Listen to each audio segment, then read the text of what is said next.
Quoi, Chainsaw Man respecte bien mieux le film Massacre à la tronçonneuse que toutes les suites et remakes qu'il y a eu. En 1974, quand le film sort, c'est un véritable traumatisme pour le public.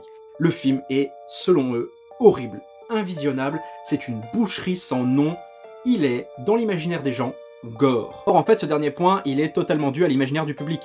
Parce que Tobe Hooper, lui, à la sortie, il va censurer un maximum le film pour qu'il obtienne un classement 13. Sauf qu'il veut garder un côté violent, donc il va suggérer énormément la violence. Que ce soit dans les montages, le hors-champ, la musique, ou encore les décors extrêmement horrifiques, tout nous suggère l'horreur qui se déroule dans cette maison.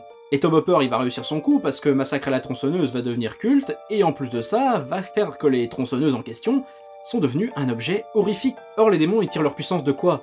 De la peur qu'engendre leur nom.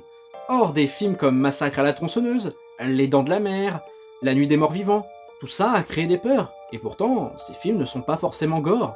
Mais l'imaginaire qu'ils suggèrent est tellement violent que le public aujourd'hui, il s'imagine que ces films étaient absolument horribles au visionnage. Or, la plupart des suites de Massacre à la tronçonneuse, elles se veulent tellement ridicules dans leur usage du sang qu'elles en ont oublié que suggérer la peur est souvent bien plus efficace.